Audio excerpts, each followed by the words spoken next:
What's going on, everybody? Welcome to another edition of the CrazyFaceUno Podcast, where everyone has a story and everyone's story matters. What's your story? If you'd like to support the show and help us tell more stories like the one you're about to hear, please visit CrazyFaceUno.com today. There you can purchase items from our online store or donate. As always, I'm your host, Shane McNeely, and boy, are you in for a treat today.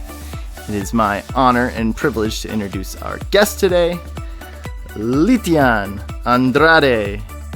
Welcome to the show. Hi, everyone. And I think I got your name right. You did. Yes. I think that was the best one. Practice went well. I know. I was asking it. Most people that have been listening know that I try to ask before we get going, and if I don't, I'm always like, did I get it right? So, Lytian. We got it right this time, yeah. Yeah. I'm very grateful. Welcome. I'm so happy to have you on the show. We had a little mix-up yesterday. I forgot you're on the West Coast, and I'm on the East Coast, and had some timing conflicts, but we made it work. Yes, we did. I am excited. Thank you for inviting me. When I got the message, I was like, absolutely, I'll do this. Sweet. And you were telling me before we got going, I mean, first off, why don't you fill us in on kind of what you're up to? But I know that you did just get a promotion and you're going to be starting that soon. So congratulations. And I'm excited to hear exactly what all you're up to. Yeah, absolutely. So I did recently receive a promotion. So I work for a California health club. So I work for In Shape, cool. Which is a gym out here in California. And I start that new position tomorrow. So I'm super stoked on it. Yeah, that's awesome. That's always, everybody, whenever you get a promotion, it's like, it feels so good, right? It does. It felt really good. And when I started, so a little bit of backstory, I used to work for 24 Hour Fitness, and I was there for, I would say, close to 7 years before I made the transition and started working for In Shape. Mm-hmm. When I got my promotion to be a general manager with In Shape, I told my boss, my goal is, to work extremely hard, prove myself, show you what I got.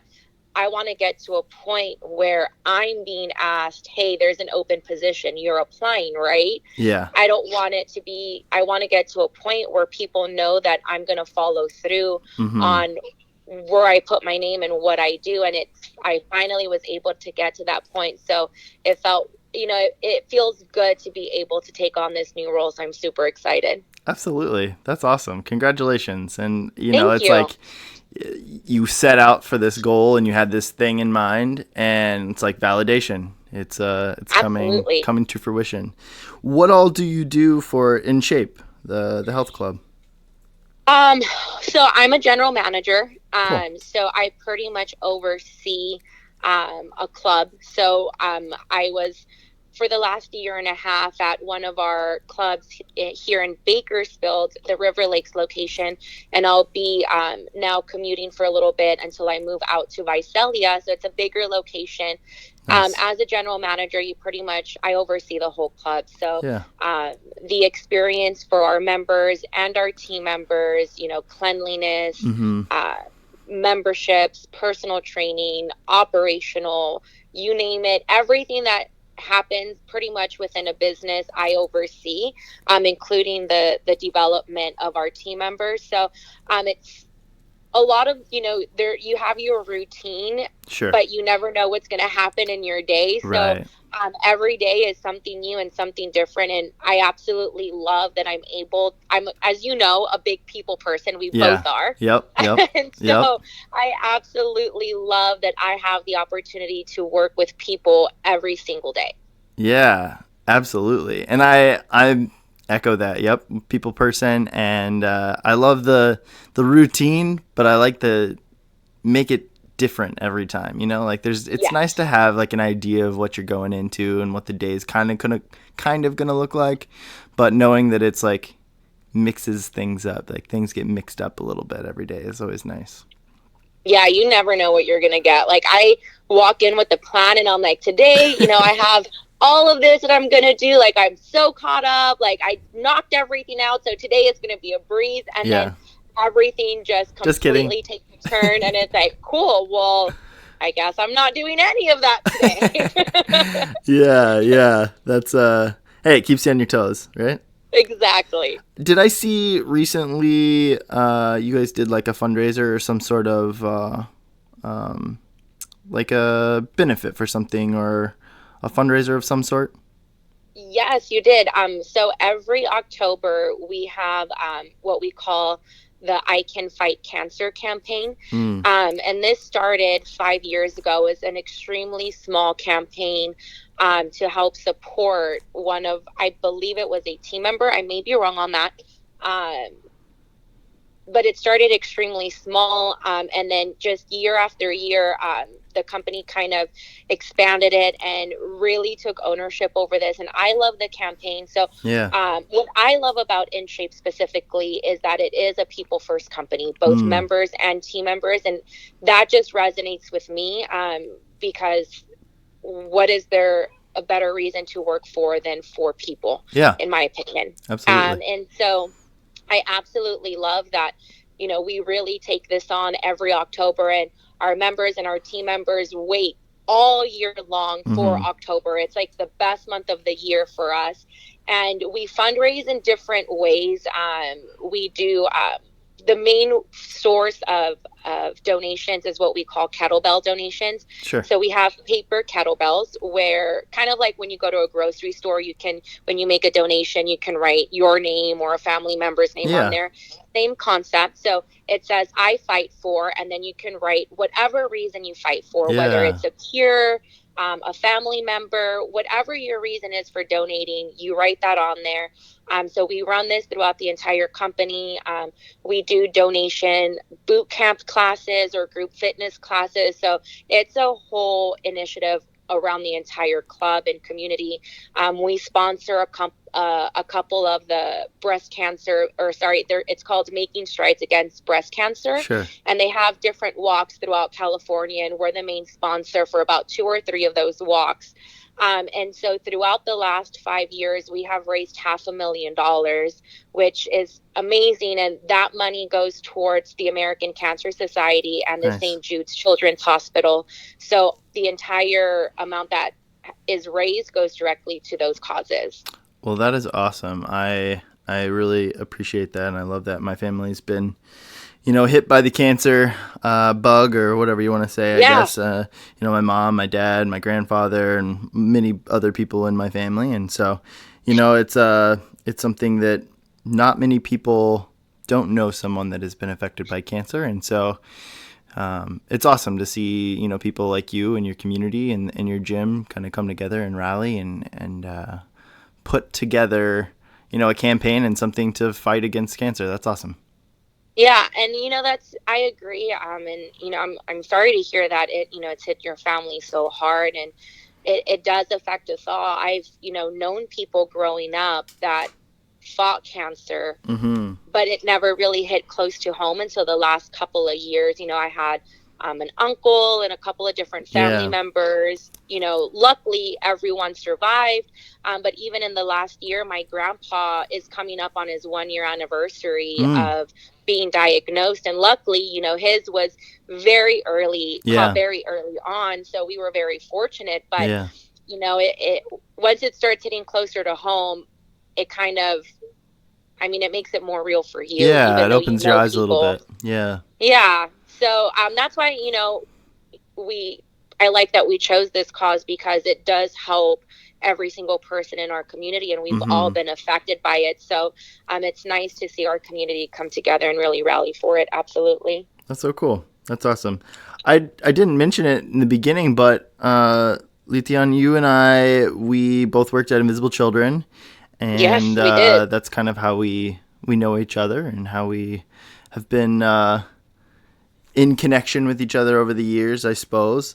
What part did you work? Did you go on the road? I did. So my first semester, I was a roadie. Okay. So I don't know. Have you talked about this on your show? Like, do people know the term roadie? No. I probably have avoided roadie. I've just said like we travel around and share the story. But I mean, I'm sure I've said it. Let's be honest, right? Like it's hard. It's like ingrained within our brains. So you probably said it without even knowing. Yeah, probably. I try to explain things, but go ahead and explain what a roadie is. What year was that? What was your first year? 2009, fall 2009. Okay. So I came in right. My 10-year. I came in a year after you. Yeah. Yes. Yeah. You guys, we were like transitioning. I think were you in the office whenever I came in? I was. Yeah. Yes, I was. That's right. I was trying to think. I knew we crossed paths or like overlapped at some point in time, and I couldn't remember exactly the time frame and the when and wheres and what's and so. Yeah, no, I mean, it was a crazy time. We were, I mean, let's be honest, we were a little sleep deprived. So Always. Yep. It was hard to know what month or year we were in. Or day or hour. I mean. Yeah, it's fine. It's fine. We survived. It's totally okay. Yeah. We're here. We're better people for it, right? Exactly. I agree. I was there in 2009. I went on the road my first semester. I was Team Texas, so we traveled the entire state. Nice. And so, like I'm sure you've mentioned, we're raising awareness, sharing our documentary, and really getting people involved. My year was, or I should say my semester was, when we were working to pass the LRA disarmament bill. So that was our main focus, was the legislation portion with Schools for Schools. So we kind of had two top priorities during our tour. The following semester, I stayed in the office as a booking intern. Yeah. And then the following summer and semester, I was Talitha's booking assistant. Gotcha. So pretty much what that means is I helped book the presentations for the teams that were going on the road those semesters. Yeah. So I was there a year and a half, and then that's when I came back home. Yeah. Yeah, and you, so we would go, you helped with the bookings, like you said, and it was at, places of worship, high schools, colleges, all across the country. It was no small task. And I'm always impressed when I look at that of how impressive it was that we always booked, like, I don't know how we did it. I don't know either. Because, it's really impressive. I mean, when I look back on it, it didn't seem like a big deal at the time, but when I tell people about it, I'm like, oh, yeah. I was just calling, high schools or, churches. Yeah. I was calling, the dean of university. Of, New York, Florida, California. I didn't care. No. I would just find people and just – but that just goes to show how much we actually – believed in and cared for what we did. And that's the way I see it. When you truly believe in what you're doing and when you really come from a place of caring, then it's a no-brainer, because it never crossed my mind that what I was doing was out of the ordinary or would come off as, people were like, oh, you're so brave for doing that. And I didn't see it as brave. I just saw it as something I had to do. This is our job. This is what we do. Yeah. It's just no, you just pick up the phone and you do it. Mm-hmm. Yeah. It was rough some days, but it's what you did. It's exactly right. It was. Yeah. I know. I mean, even with booking the podcast, it's similar in some ways where I'm I just reach out to people. I'm like, all right, well, I'm going to reach out to this many people this week and see what comes back. And, generally I've got a good response rate, but you just never know, and you never know. But, and in life, it's crazy. Some days and I know we had this at Invisible Children as well. It's some days you reach out and you're like, man, nobody got back to me. And then 2 weeks later, all of that work you put in that one day, all comes back, full swing. So it's a doggy dog world out there. Oh yeah. Yeah. Well, Lytian, as we, kind of touched on current day and how we know each other, let's take it back a little ways here. Let's go back to childhood. And how would you describe your childhood? What was your childhood like? I love that you asked that, because I've spent a lot of time reflecting on that recently. And I would describe it as beautiful. And not to say that I did not have hardships. I definitely did. So I've come to a place where I like sharing my story with people who ask, because it shows that, no walk of life is perfect. And so I definitely grew up with, and I feel lucky for this, a family who absolutely just loves each other and me. And I feel very fortunate and blessed to have had that. But, my parents divorced at an early age. My dad, left my mom and remarried. I have a half brother and sister. How old were you? I was 2 or 3 when that happened. So it's fairly young. So for me, I just grew up that way. So it never really, that was just my life, right? Yeah. So you didn't know any different. Exactly. Didn't know any different. Did he get remarried like around that same age, or were you a little older when that happened? Oh, no, it was right away. Cool. Yeah. So for me, that was just normal. That's just the way my family was set up. And so I had that, of course, and it wasn't easy. Like, I remember being at a young age and telling my mom, like, oh, when you and my dad get back together, and she'd be like, no, that's not really going to happen. But, I couldn't understand that because for me, I'm like, no, you guys are my parents, and parents are supposed to be together, so you guys are going to end up getting back together. Yeah. Obviously, that's not the way things work. Right. Well, and I'm sure you heard people at school or, like when you were younger, talk about their mom and dad and like different things like that, and it just kind of compounds and complicates things even more. Yeah, but, it wasn't, once she kind of explained to me, it kind of all made sense. And that's something that I really admire about my mom is, of course, she did her job to protect me as a child, but she also never really like hid things from me. She put it into terms that I would understand. And I really appreciate that because, I was never in a state of, I guess, denial or not knowing what was really happening or going to happen. So that's awesome.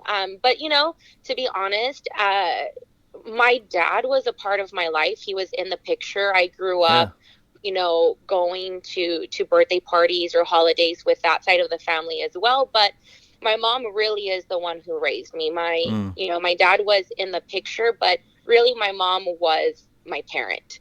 And, there were times where, he would not show up to pick me up on a day where he was supposed to and whatnot. And so I share that just when I speak about like how lucky I was to have a family, like I mentioned, it doesn't come without areas that were not hard or, that I've had to work through. Moments of struggle. Yeah. Exactly. But the reason I was reflecting on this recently is my great grandmother just passed away about 2 weeks ago. I'm so sorry. And thank you. It was really hard. I mean, she was my great grandma. I feel lucky that I had her I'm turning 31 next month. So I'm very lucky to have had her as long as I did. She was 95, but she really created a beautiful family for me, and I thank her for that so much. She married in Mexico and had 3 girls, one of them being my grandma. Her husband passed away at a young age. She came to the U.S. by herself. A few years later, she remarried and then brought her girls to the U.S. Wow. And after she had, 3 kids with her second husband, he passed away a few years later. And so she really raised this family pretty much on her own. Yeah. What a brave woman. No, seriously, she talk about brave. She came to a country by herself, not knowing the language. I mean, I can't even, I don't know. That's what I call brave. Yeah, absolutely. Me too. That's crazy. That's awesome. But when we talk about childhood, what I remember is, being at her house, family dinners, birthday parties, or, when my mom was working, I was at, we call her Lita, which is short for abuelita. Okay. I was always at my Lita's house with my cousins playing. That's what I remember. Those are my best childhood memories. Absolutely. Yeah. Is there a memory that sticks out the most? There is. So my cousin Matthew and I, he's about 2 years older than I am. We would play mud monsters at our house. So we would take our cups of water and we would make mud in the backyard and just put it all over our faces and our arms. And her backyard wrapped around to the front. Sure. So we would just run laps around the entire yard, chasing each other and creating traps. And my mom caught on to this and didn't want us to make, a mess. Yeah.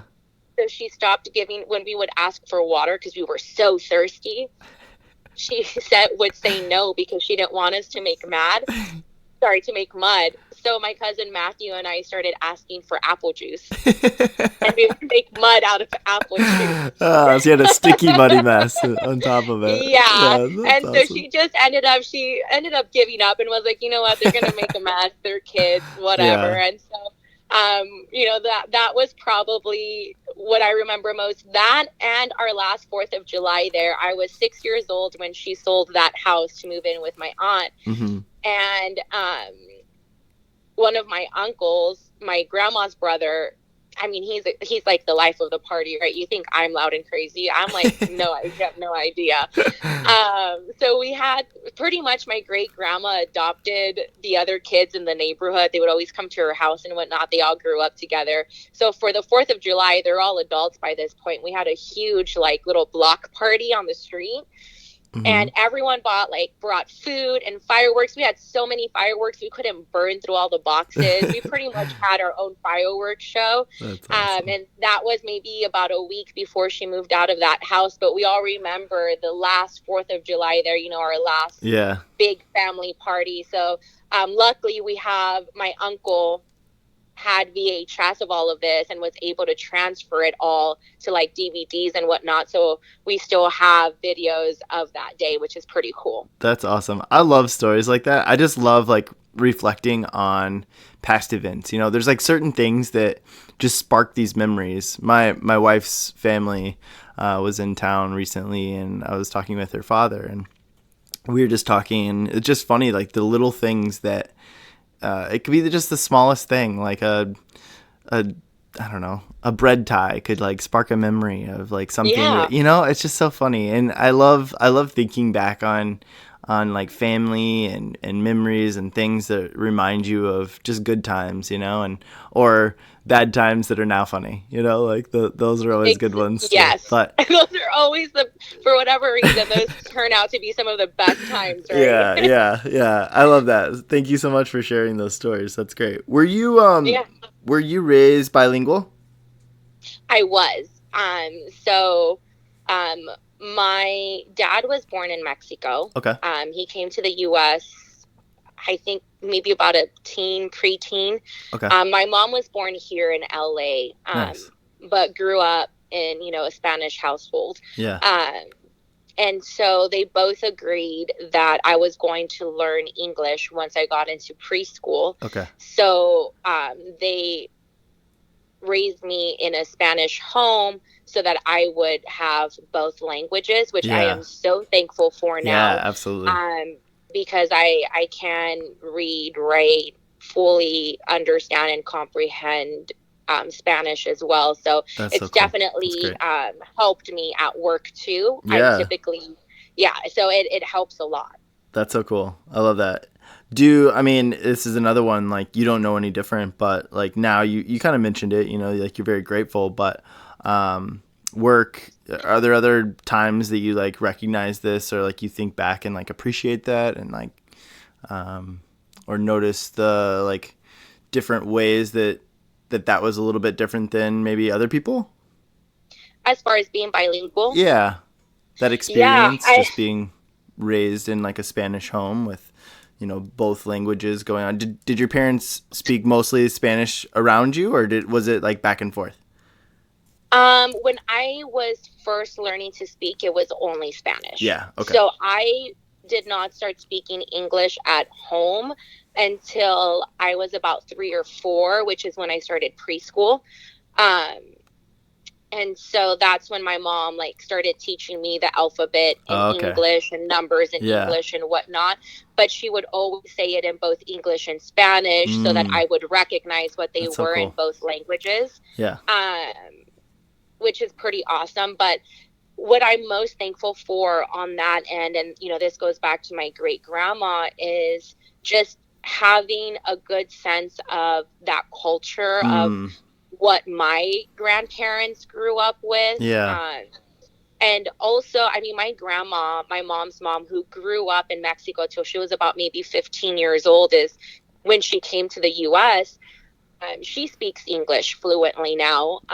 But it's really nice to be able to communicate with her in Spanish. Yeah. And especially with my great grandma, she never learned English. She only spoke Spanish. And I'm very grateful that we were all able to communicate with her up until, you know, she passed. Just because, I don't know, it was nice to be able to have conversations with her or it's special. Get to know her stories from her directly and be able to understand it without needing it to be translated. Yeah. Well, and things get lost in translation, so you get the like you get the full like essence of the story and what she's saying, and that's awesome. Yeah, that's beautiful.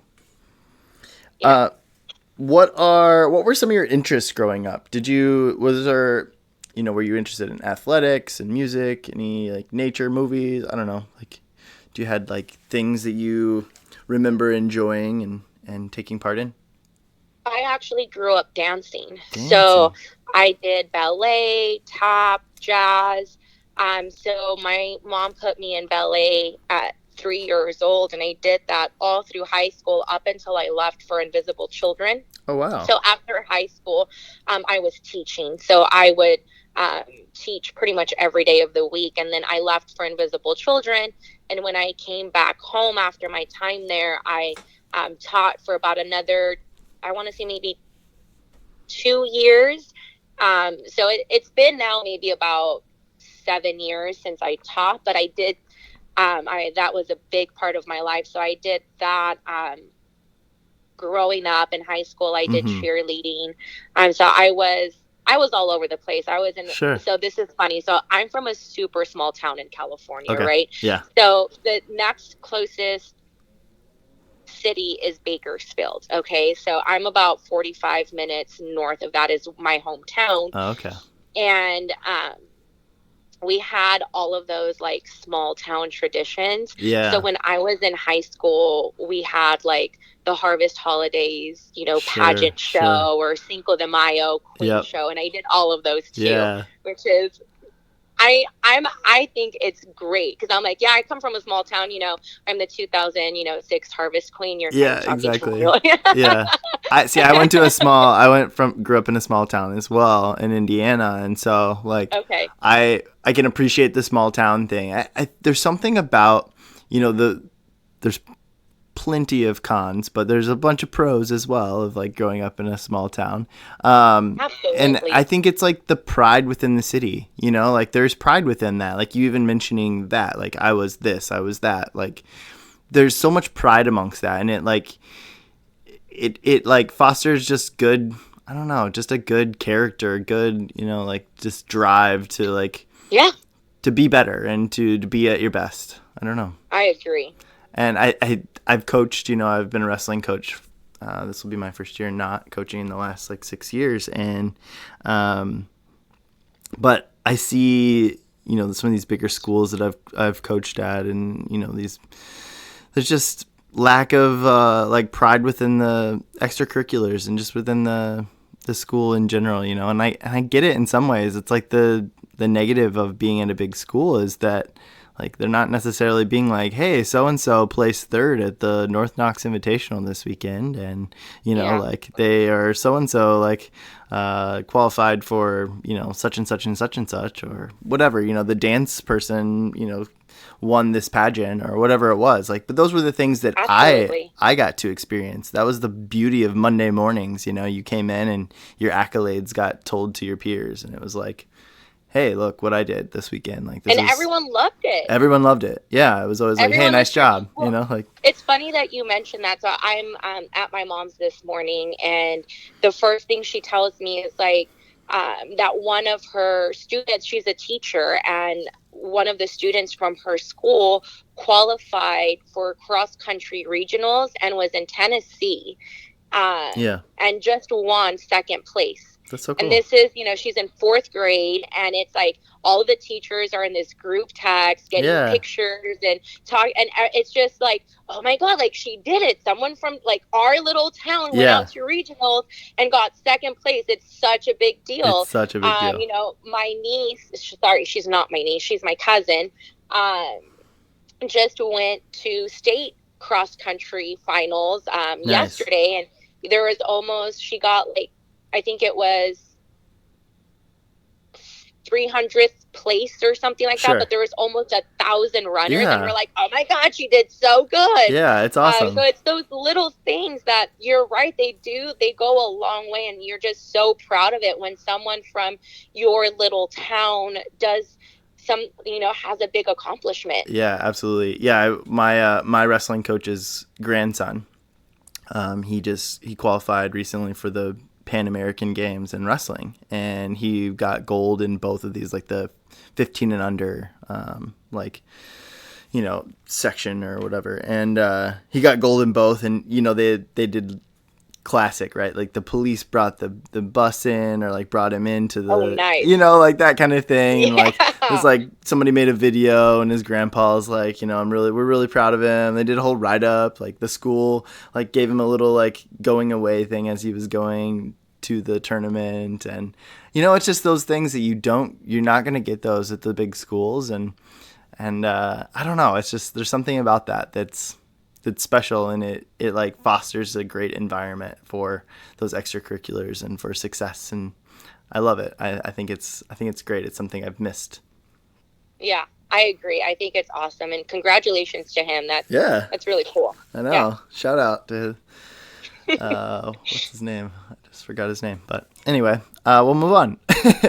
On that note. Yeah. On that note. As you were growing up, I know like there were certain things that I always said, like people would always be like, oh, I want to be, a firefighter or a policeman, or, I don't know. Did you ever say like what you wanted to be when you grew up? Yeah, I wanted to be a lawyer. Lawyer? That's awesome. Yeah. And I don't know. I was a weird kid, but I guess it's a good thing. I wanted to be a lawyer, and I would tell my mom because I wanted to help other kids. And I wasn't even like in junior high or high school yet saying this. Yeah. I guess I've always had a soft spot in my heart for kids or for people, that were in disadvantaged situations. Yeah. So that was always something that I wanted to do. But to be honest, as I got older, excuse me, and I started, to really understand what the depths of what I would be seeing, as far as people in these situations. Yeah. I think it would have been a little bit too hard for me to deal with. Yeah. And so that's why I kind of decided that I would be a better, I guess, support by donating my time or donating my money towards initiatives that were helping people in situations. Yeah. So I that's kind of where I now spend time and effort, is donating my time and my money where and when I can. Yeah. But that's awesome. Like there's nothing wrong with that at all. That's the dream, right? Is like having, people that can take part, and people recognizing when that's a way that they can contribute and to give back to society and help others. I mean, it's huge. Absolutely.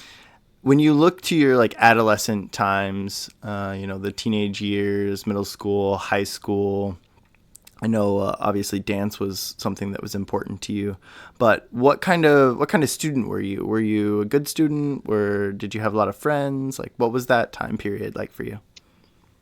I definitely was a good student. I had to be. Both my parents were teachers, and I literally could not be a good student.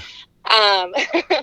but it was never the bad kind of pressure. Yeah. I never felt that if I would bring home a B or a C, and it was never the end of the world. My mom would just say, hey, study harder and do better next time. Sure.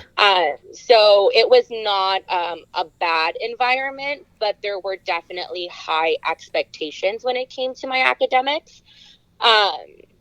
Which I love, because I was not naturally good at math. Like, I joke now, and I'm like, whoever put me in charge of running a club and its finances, like, but I do a really good job. Yeah. Because, my mom helped me and pushed me to study and be the best that I could. And, she was like, hey, it's okay if you don't bring home an A, as long as you tried your best and you put your best foot forward. I actually, believe it or not, people find it hard to believe because I'm so outgoing now, but I grew up pretty shy around new people. Really? Or around big groups of people. I was always a little bit shy at school. I always felt, I guess, intimidated by other students. And I had friends, like, these kids were my friends, but I always felt, I don't know. I always felt, I guess, like I said, a little intimidated. And actually, when my last 2 years of junior high were the absolute, like, worst, like, junior high experience. Like, when you talk about things, in the movies or whatnot, where a kid is having a bad experience, like that, those were my last 2 years of junior high. Junior high was the worst. I'm with you. If we could just take that time period and just, like, remove it and, like, move on. But actually, I think it, like, helped me become, like, it led me to learn how to be a strong person. Sure. Because these group of kids that I was friends with for so long, like, from one day to the next, turned on me overnight. Don't even know why, don't understand it, just became, like, my worst enemies, and made it an effort to, like, make every day at school, like, absolutely the worst for me, to the point where I didn't even want to go to school anymore. However, when we graduated and went to high school, because this was at a school in an even smaller town from where I live, because my mom taught there. So those kids went to one school, because anyone that was from that town got bused to a certain high school in Delano, which is where I'm from. So because I lived in Delano, I had the option to go to the school across the street from my house. Gotcha. So that's what I opted for. And I remember going into high school and being like, you know what, this is a fresh new start. Yeah. None of them go to school here. I have friends that I already knew in high school through dance. I was like, this is going to be a completely different experience for me. And I'm going to show them that I'm still going to be okay. So I feel like that was my first time that I really had to just rely on myself to overcome a situation like that. Yeah. So I'm actually, even though it really sucked and I, wouldn't want to go through that, I'm kind of glad that I did, because I feel like it really helped shape my character and pushed me to really be more social and get out there. And I don't know. I guess it was a good thing. It shaped who you are. Yeah. It was a moment that built some character. Yeah, I going into high school was great for me. I was just bullied a lot in middle school, and I loved getting to high school because I was no longer the like new guy. We were all kind of on equal playing field. The new kid. Yeah, it was like everybody got thrown into the deep end, and it was like the guys that picked on me had a bigger fish to fry. They had to worry about other things, not me anymore. And I was able to, athletics were something that I enjoyed. I played soccer and I did well and excelled, and kind of found my place there and found my friends group, and it was the rest is history. But I don't know. It's been, high school is a different story, and it was great. There we go. Yep, you're right. So you're right. I'm right there with you. Did you ever get in trouble when you were growing up? Regular kid stuff, but not really major trouble. Sure. I was always too scared to get in trouble. Yeah, I know. I remember it was summer school in high school, and these kids that I was friends with were like, hey, we're going to, ditch the last 2 periods. We're going to, they're going to go eat somewhere. Do you want to come with us? And I said no. Yeah. And they're like, oh, come on. Like, don't like, don't be scared. Let's just do it. Yeah. And I was like, you don't understand. I'm like, the second I step foot, I go, you don't understand how many people know my family. Yeah. And they all work like in the school district or as teachers. I was like, someone is going to see me and they are going to tell my parents and I'm going to be in a lot of trouble. I'm like, you don't understand who my mom is. Like, I cannot embarrass her like this. They were like, okay. Were you involved in any other like extracurriculars outside of, like dance and cheerleading? That was pretty much it. I was in marching band in junior high for a little bit. I played the flute. Nice. Too bad there wasn't anyone cool like Lizzo back in the day who was playing the flute too. I know. I played the saxophone and then gave that up after my freshman year of high school. I was like, nah, I'm done with that. Yeah, I knew for a fact. I mean, it was an extracurricular activity, but it wasn't something that I was like completely passionate about. Yeah. So I knew that, going into high school, it wasn't something that I wanted to continue doing. Sure. But yeah, outside of that, honestly, I took so many dance classes that it was really hard to do anything outside of that because, from the moment that I got out of school, I was in that dance studio all the way through like 9 p.m. at night. So there was really no extra time to do anything outside of that. Yep.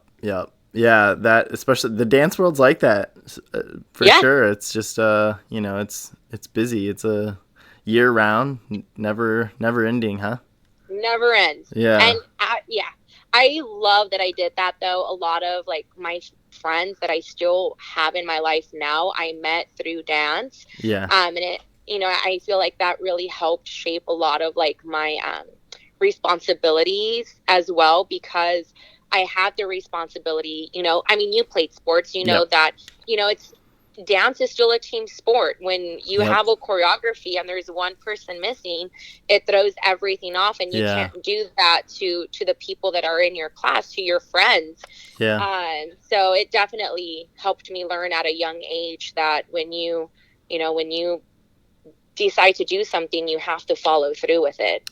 Yeah, and it teaches you responsibility. It teaches you so much, like just extracurriculars in general, whether it's, band, choir, your sports team, dance, 4-H, whatever it is, like your extracurriculars are super important. And I think it's kind of sad that you're starting to see some of those go away because they teach you so much, like so many life lessons. And I agree. Just like character and responsibility and, the team aspects of things. There's just so many different benefits that come from your extracurriculars. And I think they're important to society. It's just, it's one way to build those like strengths at a younger age for sure. Oh, I absolutely agree. And I'm a huge advocate for keeping like the arts and music in school. Same. And I think it's so important for those exact reasons. Exactly. How was your relationship with your parents in like middle school, high school? Really good. My mom and I have always been really close. Yeah. So it was really good. I'm her only kid, so she's extremely protective of me. Mm-hmm. So it got a little bit hard once I got older, and even once I was out of high school, it got a little bit tough because you start wanting to do things and go out and venture out into the world. And it's not that she didn't want me to do that, she was just so scared of something happening to me that she wanted, to keep me safe. And I was just like, Mom, like, you can't keep me locked up in a home forever. Like, you're going to have to let me go. I was my mom's only as well, so I understand.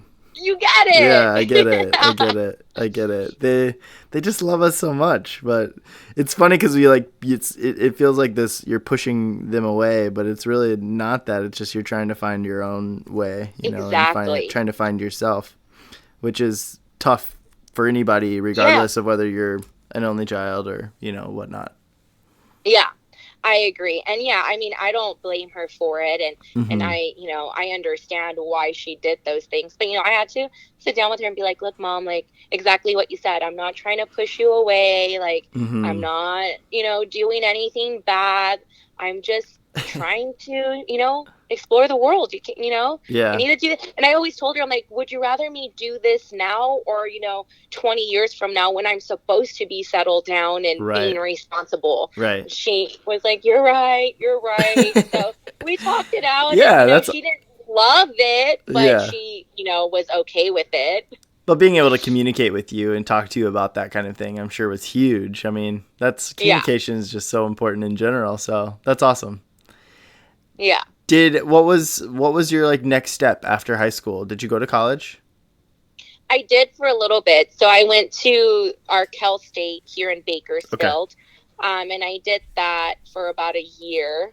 I actually went in to study liberal studies. I was going to be a teacher, and then I went to my first actual liberal studies class my first semester, and I was like, nope, this is not for me.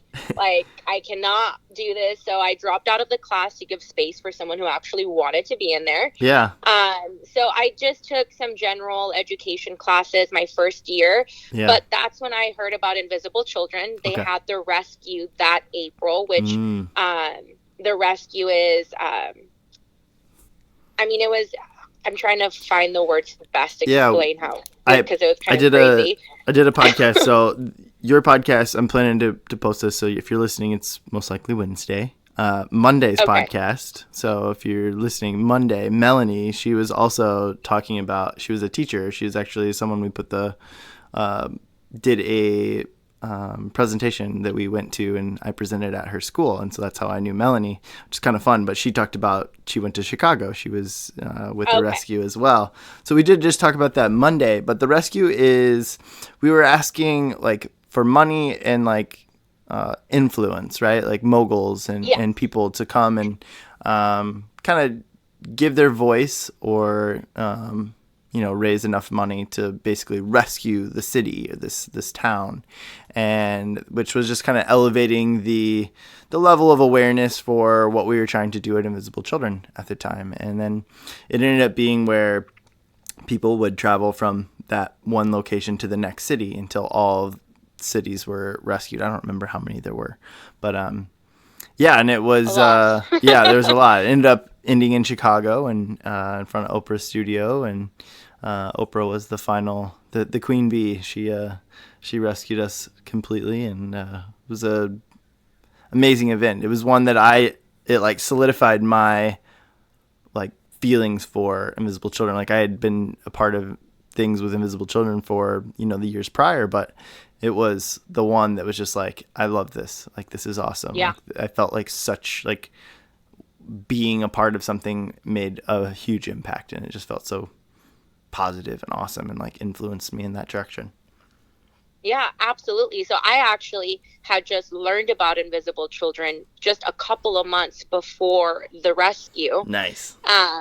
And so that was my first experience. And when I got there, it was that sense of, I need to do something more. And before being involved in the rescue, I didn't really know who the people behind the scenes were. But when I got there, they were people my age up there kind of leading this initiative. And I was like, wait, well, if they can do it, like I have to do it. I felt kind of a sense of responsibility to do more. Yeah. And I can't really explain it. It was just something inside of me that was like, no, you have to do more. Like, this is what you have to do.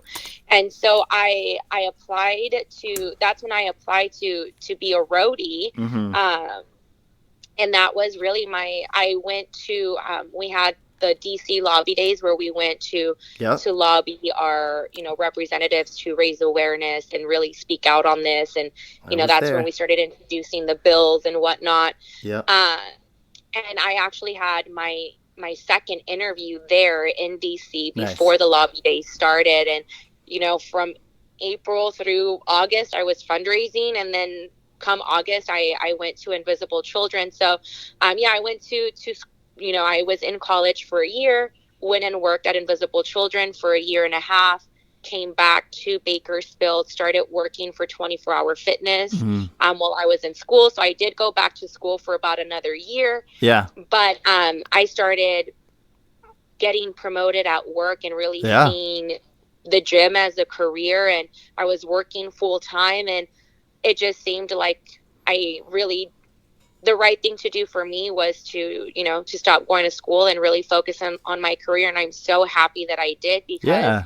it's provided so much for me. I think that, today's society, and, even when you and I are about the same age, I'll be 32 next week, actually. So happy early birthday. Actually, if you're listening, it's probably today. It's December 4th. So my mom's is December 3rd. Nice. My dad's is December 5th, and my cousin's are today. So there we go. Happy birthday, everyone. December birthdays are the best. Yeah.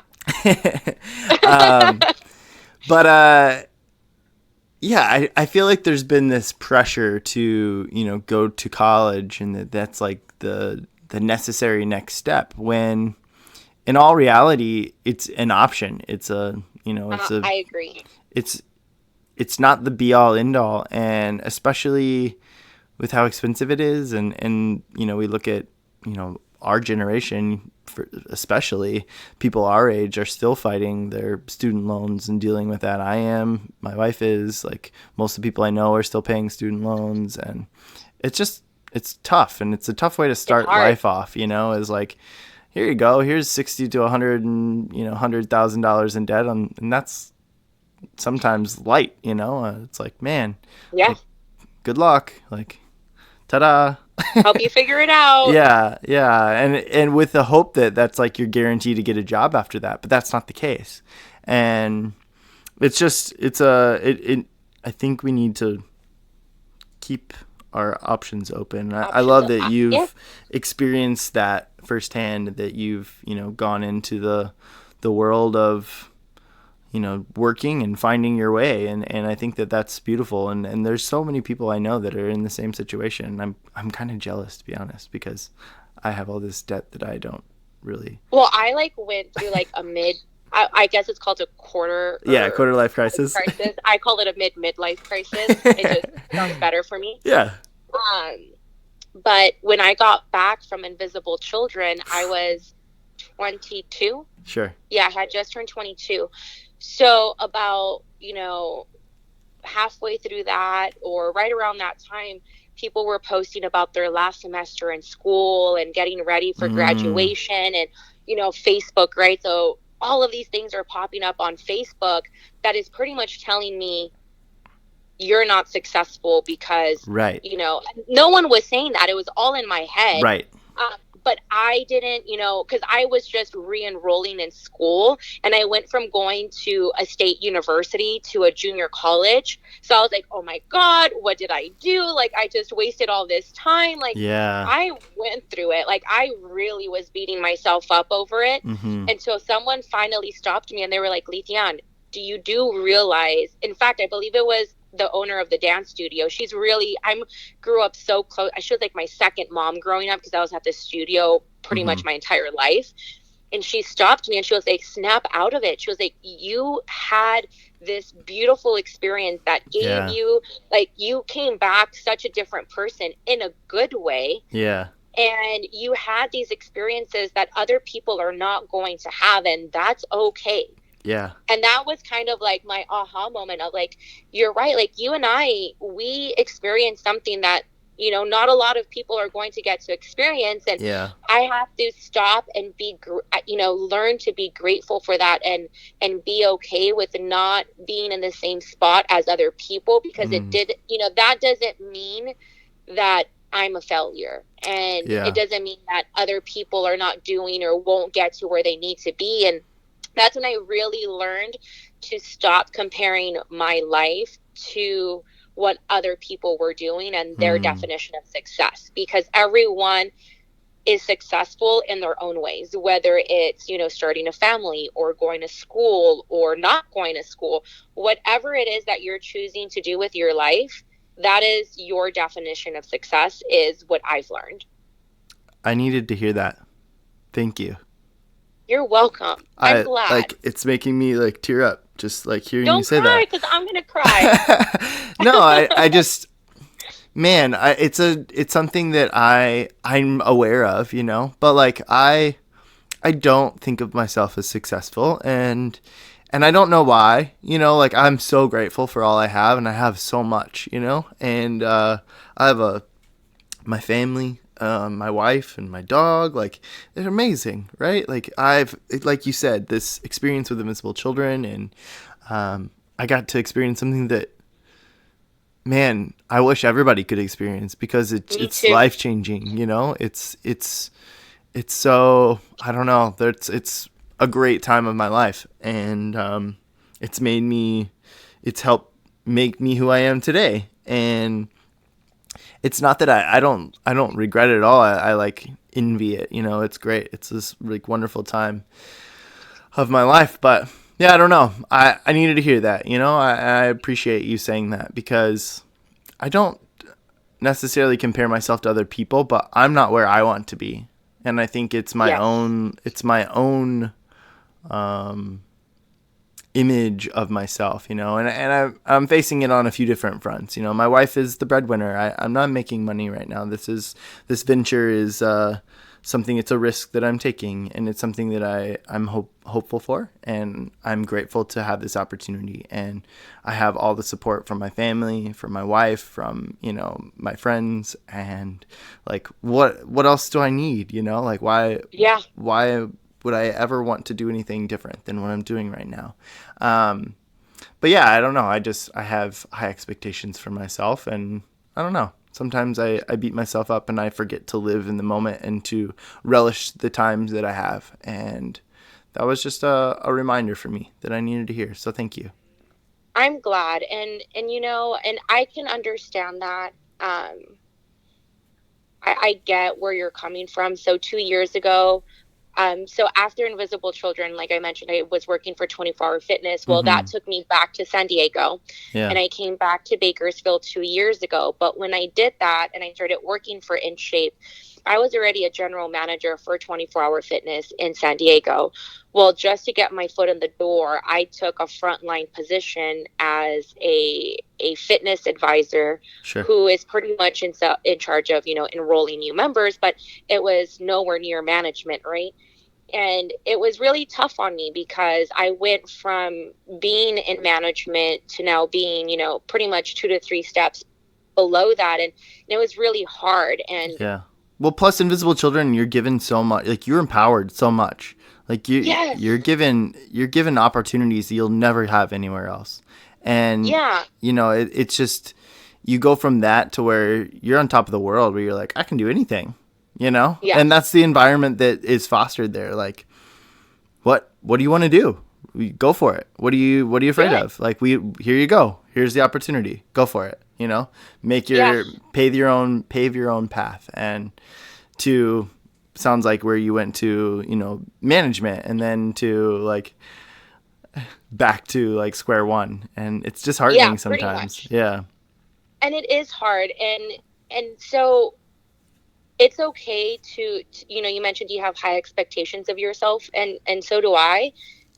And I think that that's good, because that pushes you to do what you want to do and be the best at it, right? Because you're not going to give up until you get there. Yeah. But I learned to not beat myself up, because those moments, so I moved up pretty quickly with InShape. You know, I was, you know, of course, had the experience. So I was able to speak to that experience already. And you know, 3 months into being with InShape, I got promoted to an assistant, and then from there 6 months later I got promoted to being a general manager again. And when I look back at the moments that I was not in management, you know, I really love those moments, because I got to learn this new team for what it is, without the pressures and responsibilities of a manager. And I really love that, because now, you know, I can resonate on that, or have those experiences to share with my team. And I think that that's important as a manager. You know, you work with a team, and it's good to have those common experiences, so that you can, you know, remember that and share that with them and help them learn and grow. So I had to learn to, you know, hey, high expectations for yourself, but don't beat yourself up for where you're at, because where you're at right now is building for what's to come. And I absolutely believe that for anyone, no matter, you know, where you are in life right now, what you're doing right now is preparing you for what's to come next. Yep. You're 100% correct. You're right. And like past experiences tell you that as well. You know, like if you look back and you're like, man, I would have never done that had I not been in this situation, but look at where I am now because of this, you know? And yeah, it's just, it's, I don't know. I just needed to hear that. That was impactful for me. So yeah, it's, life is one big journey. It's an interesting thing. It really is. It's really, yeah. It's so cliche, but it's so true. Like you think you have a handle on it, and then it's like, yeah, you thought you did, but here, let me throw this at you, and you're like, man, okay, here we go. But what I've learned is every time, even though it may be something different, and it's not to say that it's easy, because it never will be, you just come a little bit more prepared each time, and you learn that it's not the end of the world, and you're going to get through this. And one thing that I've learned, you know, I'm in a really good place right now personally. Yeah. But the last 2 years were really, really tough as far as my personal life goes. Yeah. And it, as hard as it was, I just kept reminding myself, like, do the hard work because it's worth it. And I'm so glad that, you know, I listened to that little voice inside my head, because there were times where I was just like, you know what, screw it. Like, I'm just going to not work through it. And it is what it is. I'm going to let, you know, life figure it out. I'm going to figure it out, whatever.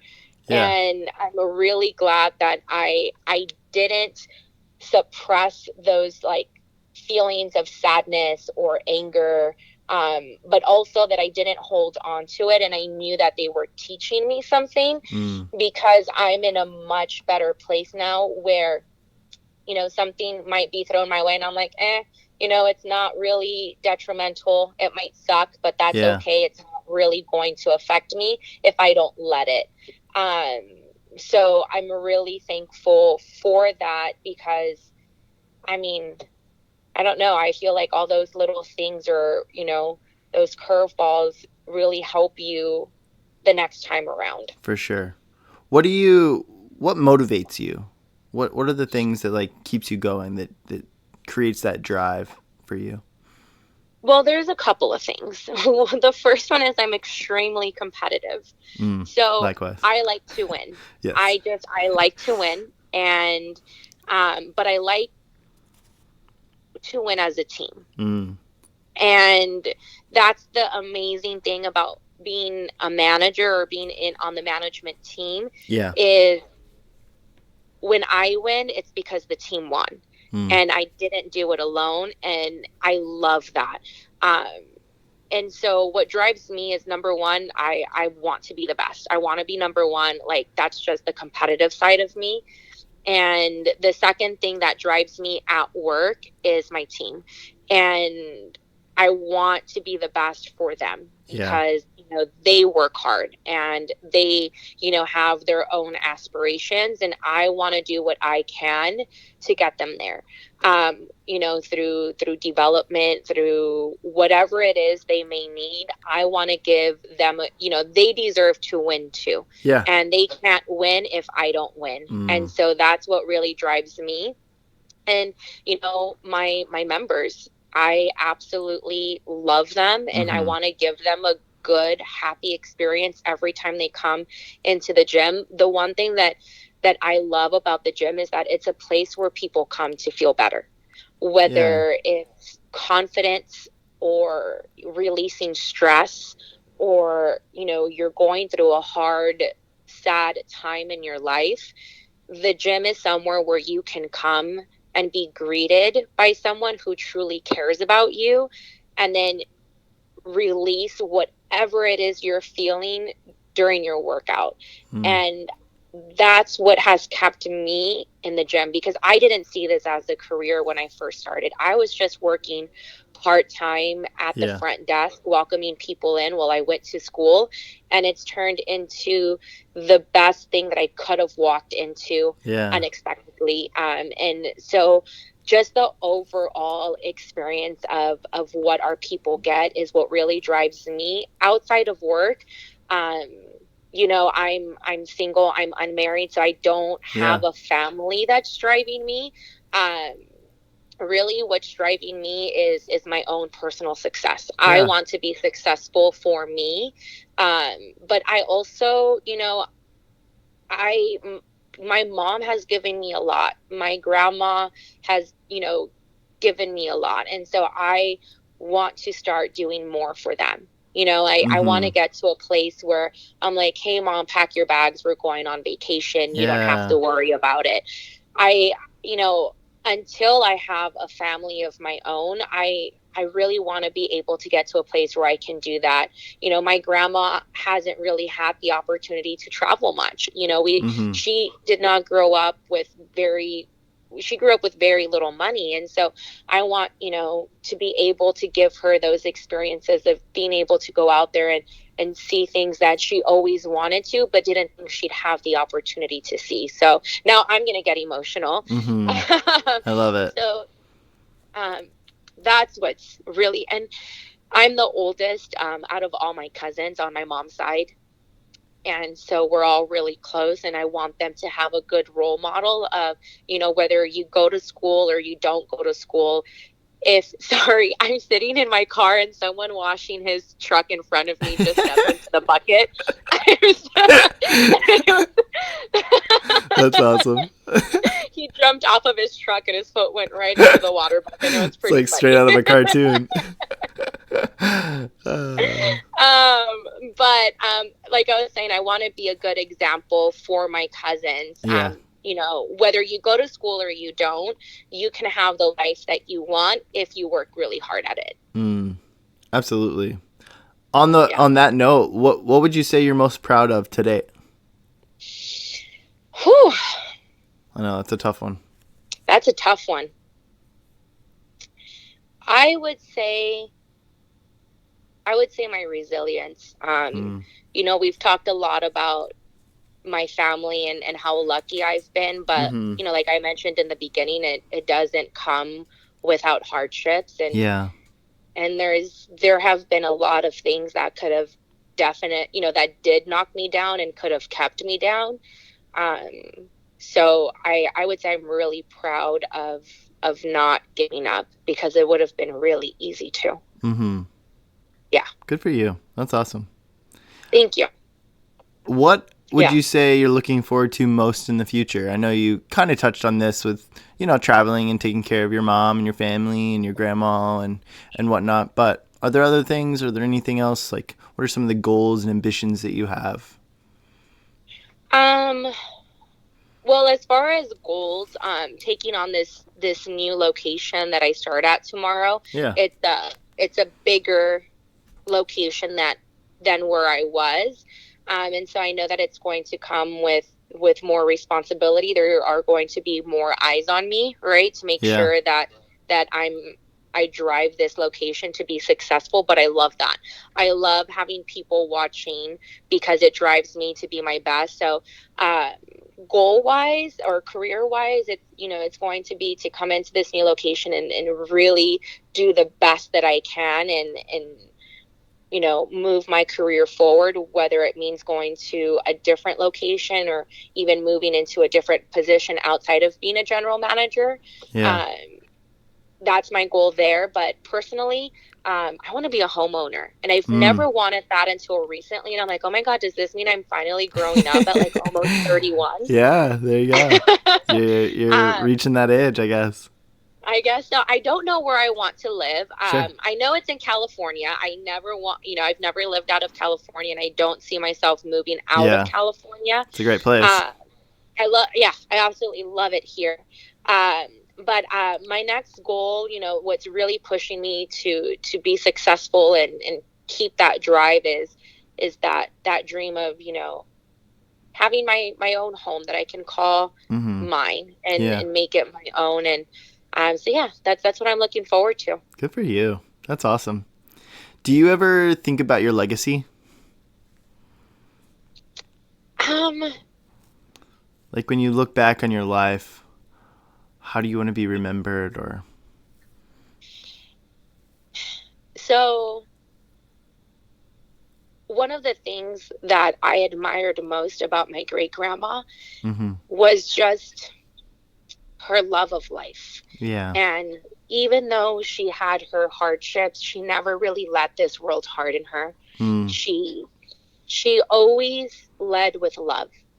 Yeah. I do not remember her ever being mad at anyone, and I'm sure she was, but she never held anything against anyone, and all you ever felt from her was joy and happiness and love. Like, I don't know how to describe it outside of that. And so one thing that I want to take from that and really make it my own is to not hold grudges. And it doesn't mean that I will allow toxic people or relationships in my life. Yeah.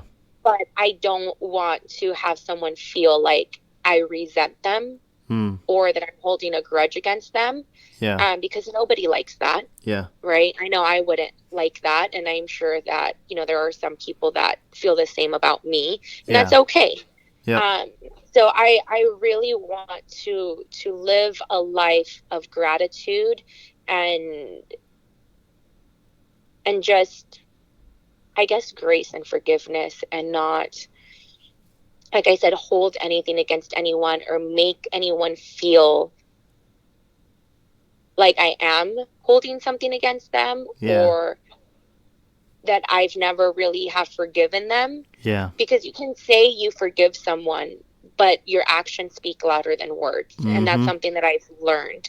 Preach. And so that's something that if I could leave a lesson for anyone, my family members, if they could remember me in any way, it would be in that same way where, you know what, she had things happen, but she never stayed angry. We never saw her mad. She loved life. And I've learned from my grandma that there is no greater gift in this world than that. Yeah. That's so awesome. Man, I'm getting emotional at the end of this one. I'm like, ugh. Like, all of this is so great. As we kind of wrap things up here, I have one last question for you. Okay. Looking back, what advice would you tell little Lytian? I messed it up. Dang it, I had it. You had it. It's okay. I would tell me that as much as you hear that it gets better and that everything is teaching you a lesson, to believe that and that it applies to you as well. And that it's going to be okay. Man. And so, love that.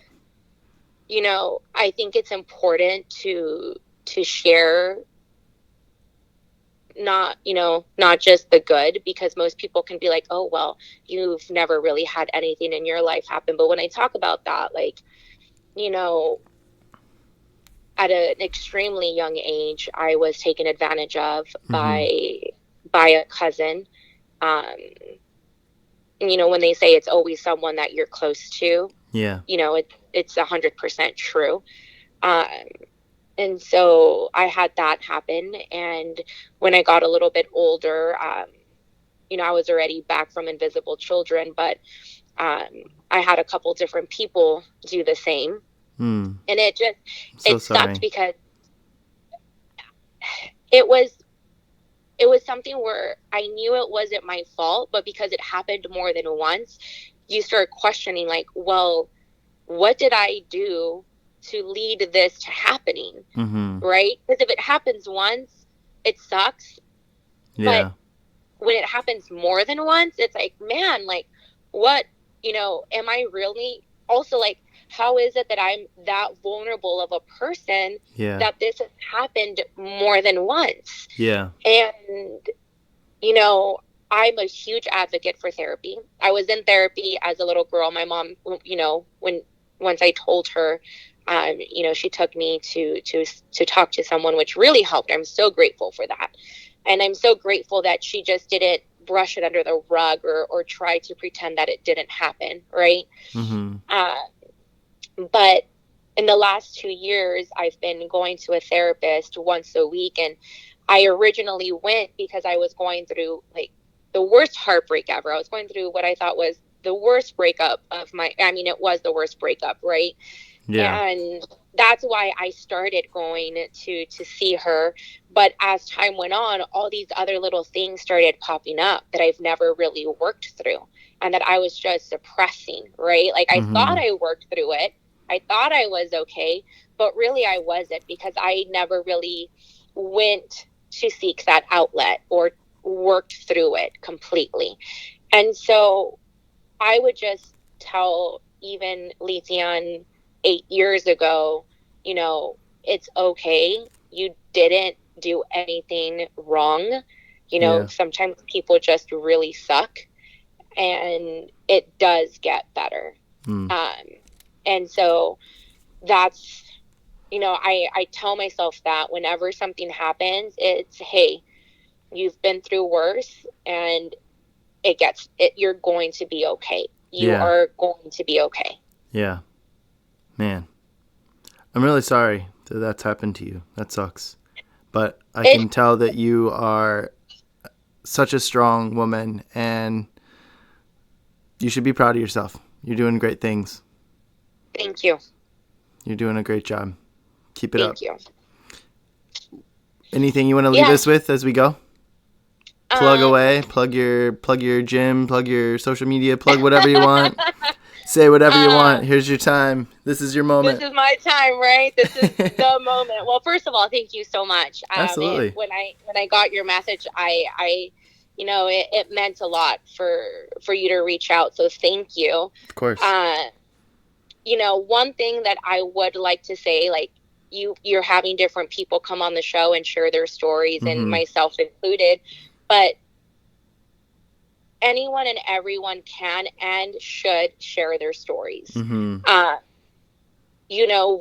like I mentioned earlier, we talk so much about people's successes or the good in their lives. And that's what people are inclined to talk about. Look at what I did. Look at my success, right? But we try to hide the hardships that we had.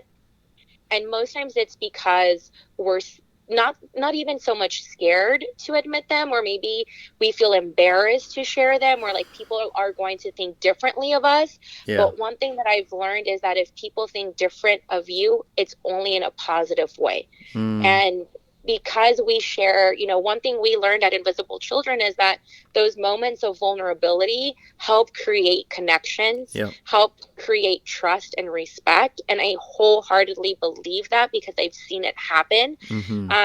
So I even practice that at work. I am vulnerable with my team. I let them know I'm human. I may be your manager, but I'm going to make mistakes, and it's okay to call me out. And I will work to be better. So share your stories, talk about it, friends, family, at work, wherever it is. Even if you think it's not going to make an impact, I promise you it will. And sometimes you don't even know that it makes an impact on somebody's life until 4, 5, 10 years later, when you hear about it and you're like, I never even knew that one specific thing would help someone. So please share your stories. But as far as a plug, I mean, if you want to follow me on Instagram, I'm not that cool, but my handle is just my name, Lytian, Lytian. Most people ask where my name is from. It is not a Hispanic name. The only origin I know is that my dad's youngest sister heard it in a dream. My parents liked it, and that's what they named me. That's beautiful. That's awesome. So that's my name. But as far as work, my club, my company's name is In Shape. We're doing amazing things. Like I mentioned, it's a people first company. We're all about the experience and community and giving our members the best that we can. So if you want to follow In Shape, you can definitely do so. But yeah, I mean, other than that, get out there, do good in your community. If you do one solid thing, someone else is watching, and they're going to go out and do a solid thing as well. And, even if you don't think it's that big of a deal, it definitely is, because when we put it all together, it makes a big difference. So, don't be shy about doing that. That's awesome. You're amazing. Let's close it out right there. You're amazing. Thank you so much, Lytian. I really appreciate you coming on the show and sharing your story. It's amazing. It's beautiful. And I'm feeling inspired and ready to go take on the world just by listening to you. So thank you so much. Thank you for letting me come on here and share. And I'm really excited to start listening to your podcast and hearing all these other amazing stories. So thank you for doing this. Absolutely. Thank you all for listening. Thank you so much. Please visit Facebook and Instagram, where you can like and comment on our posts. If you want to go above and beyond, please share the CrazyFaceUno podcast with your friends and family, or just random strangers on the street. We're welcome to everyone. Once again, please visit CrazyFaceUno.com to purchase our merchandise and donate. Contributions help us share more stories like Lytian's and stories just like yours. Thank you again for listening. We love you all. Peace!